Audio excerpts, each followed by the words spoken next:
నమస్తే S M TV న్యూస్కు స్వాగతం. చికెన్ ప్రియులకు ఒక షాడ్ వార్త. రాష్ట్రంలో బర్డ్ ఫ్లూ వ్యాపిస్తోందని అధికారులు చెబుతున్నారు.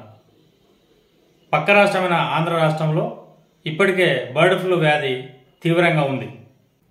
దీనిని దృష్టిలో పెట్టుకొని ఆంధ్ర నుండి హైదరాబాద్కు వస్తున్న పలు వాహనాలను బార్డర్లో అధికారులు నిలిపివేసి వాటిని వెనక్కి పంపించారు. అయితే తెలంగాణ ప్రజలు కూడా జాగ్రత్తగా ఉండాలని, చికెన్ తినవద్దని, కోళ్లను తీసుకోవద్దని అధికారులు చెబుతున్నారు. మరి వారి మాటలు మనం కూడా వినాలి కదా, మన ప్రాణాల మీదకి ప్రమాదం వస్తుంది కదా.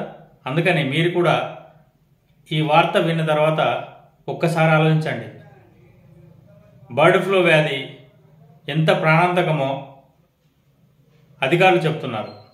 అయితే ప్రజలు మాత్రం ఈ విషయాన్ని గమనించి జాగ్రత్తగా ఉండాలని తెలంగాణ అధికారులు ప్రజలకు చెప్తున్నారు. ఈ వీడియో పూర్తిగా చూడండి, నచ్చితే లైక్ చేయండి, సబ్స్క్రైబ్ చేయండి. వైరస్ సోకిన కోళ్ల ముక్కు, కళ్ళు, నీటి స్రావాలు, రెట్టల ద్వారా వ్యాప్తి చెందుతూ ఉంటుంది. బయట వాతావరణం, దానా, నీరు కలుషితం కావడంతో పాటు కోళ్ల ఫారం పరిసర ఫారంలలో సంచరించే ఎగరగలిగే పక్షులు, ముక్కులు, ఎలుకలు, ఇతర కీటకములలోకి క్రిములు చేరడం ద్వారా ఒకదాని నుంచి మరో దానికి వ్యాప్తి చెందుతుంది. వాహనాల ద్వారా ఒక ఫారం నుండి మరో ఫారంకు, ఒక ప్రాంతం నుండి మరో ప్రాంతానికి విస్తరిస్తుంది.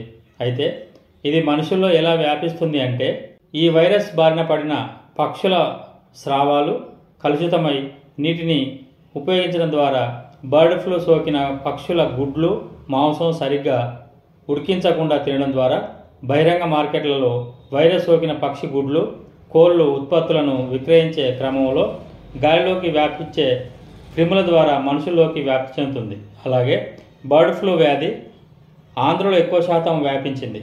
అయితే ఈరోజు ఆంధ్ర నుండి తెలంగాణకు వచ్చే కోళ్ల లోడు వాహనాలను అధికారులు మన బార్డర్లోనే నిలిపివేసి వాటిని వెనక్కి పంపించారు.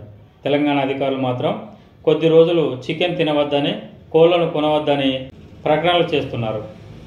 ఇది మీరు కూడా పాటిస్తారని ఆశిస్తూ ఈ ఛానల్ను సబ్స్క్రైబ్ చేయండి, లైక్ చేయండి.